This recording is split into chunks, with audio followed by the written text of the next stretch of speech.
that Usman-Edwards fight. God, crazy. That's the greatest come from behind head kick knockout ever. It was over. Usman was dominating the last. I watched it again today. I watched it in the gym today, working out. It's like, fuck, it's crazy. And we always knew Leon Edwards was really technical and really good, but I just assumed that the battle was lost. It seemed first like round he looked great. He took him down for the first time. Well, Colby Covington should have gotten credit for a takedown in the second fight. He did take Usman down. And Usman's knees went to the ground, and Daniel Cormier was angry that it wasn't registered as a takedown. He goes, "That's two." And you're talking to Daniel Cormier, who's an Olympic wrestler. That's the expert. That's who you should be going to when you decide whether or not something's a takedown. So I think they erroneously credited that with the first time that Kamaru Usman's ever been taken down in the UFC. It was the second time, but it was the most significant because not only did he take him down, he took him down, he mounted him, and then he took his back, and he was threatening with a rear naked choke. It was big. But then Kamaru, who's the champion he is, took over, and he won most of the remaining rounds, and it looked like it was, 3 rounds to 1. It almost looked like Edwards had kind of resigned to the fact that he was going to lose on a decision. Yeah, that's what a lot of people were saying. I mean, Dean Thomas, actually, who's the guy we go into in between rounds, who's an expert coach, he said he's broken. You could see how he wasn't looking his coaches in the eye, and he looked dejected. He goes, this is what it looks like when you're mentally broken. And then he went out there and landed the greatest head kick for that, in the history of the sport. It was so perfect, too. It's so textbook. But that's the thing about Leon. He's so technical. The way he does things is so smooth and so efficient. And so it wasn't shocking that he could do that. It was just shocking in the context of his performance up until that moment. Yeah. But the way he feinted with the right hand, extended the left, that forced Usman's head to move off the center line and threw the kick at the same time. It was fucking magic. You can teach someone the reason why that techniques work so well. You couldn't teach them any better than that visual. Because Usman's moving away from the punch and wham, the head kick comes. What is this? They were drilling this right before the fight. Really? Oh, my goodness. They noticed something on video, I guess. Oh, my goodness. Jab away hook kick. Yes. So they noticed that as he was moving, he would move off to the right-hand side. Wow. That's incredible. He'll circle and then go with the high kick. Wow. That's incredible. I mean, it's perfect. Greatest head kick knockout ever. And I don't think there's a close second. In terms of, I mean, you could say Holly Holm versus Ronda Rousey, but Holly Holm was winning that fight. It's a totally different experience. Yep. Holly Holm was avoiding Ronda. She avoided the clinch. She avoided the takedowns. She was dominating her on the feet.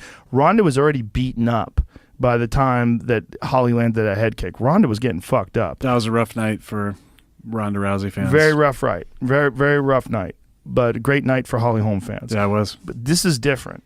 This was a fight where it was a come from behind. He was down 3 rounds to 1. He won the first round. He lost the next 3. And to land that head kick in a fight like that was fucking wild. Especially when you consider, like, Leon hadn't fought in so long. There'd been so many problems. He was scheduled to fight Tyron Woodley in England. That fight got canceled because of the pandemic, and there was all these setbacks. But we had always known that he was one of the very best in the division, and that he's this like dark horse, this guy that people maybe in the general public weren't really aware of. Everybody's aware of the big stars, and he was just like super talented guy that had only lost one time in the UFC, and that was to Usman early in his career, and that was when he didn't know how to wrestle. So one of the big victories was him taking Usman down the first round and showing him, hey, motherfucker, I'm a real martial artist. I'm not just a striker anymore. I'm a fully well-rounded martial artist. Yeah, pretty impressive. I love you and Daniel's reactions. Oh my God, some of the best. It was crazy. It's so crazy. Yeah. I mean, how do you not react that way? Yeah. Like when that happened. I mean, everyone behind us had the same reaction. Yeah. There's a video of Tony Hinchcliffe, who was right behind me, and when the head kick lands, he stands up and puts his arms in the air and he goes, "Oh my God!" That's what everybody's reaction was, like, "Oh my God!"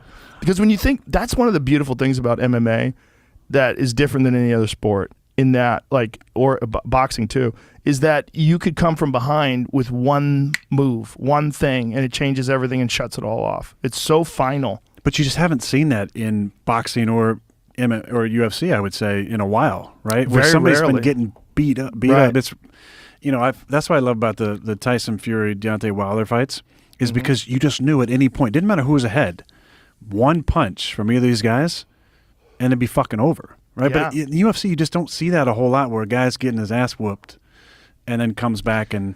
Well, it's a credit to Leon that he was able to do that, but also a credit to Leon that he really didn't absorb a lot of punishment in that fight. He wasn't busted up. He didn't have his eyes swollen. Yeah, He hadn't been concussed and rocked. He was losing, but he wasn't getting beat up. Yeah. He wasn't getting like tortured. He was still very fresh in the 5th round, which is also a credit to his conditioning. That he was able to fight that kind of a grueling fight and still be fast enough. In Utah. Yeah, as well, because some of the other fights, oh yeah, multiple fighters were really, I mean, poor Luke, wasn't conditioning wise, but there were other in the prelims where people were really tiring out in the 2nd and 3rd rounds of 3-round fights. Sure, and both these dudes, Usman as well, they looked really fresh in the 5th round. Well, Usman lives and trains at least in Colorado, so he's training at altitude, which is great. But there's arguments about that too. One of the arguments is that the best method to do is actually to sleep at altitude, but to train at sea level. Really? Yeah, because it's about how much output you can put out, and that if you're training at sea level, you are able to put in more work, so you have more output. So your heart, you're able to condition your body better, and then you recover at altitude. So in your sleep time, your rest time, then your body acclimates and produces more red blood cells, which enhances your endurance, but you're still getting in more work. Interesting. Yeah, that's the general consensus now, as they think that it's better to sleep at altitude. So people have these altitude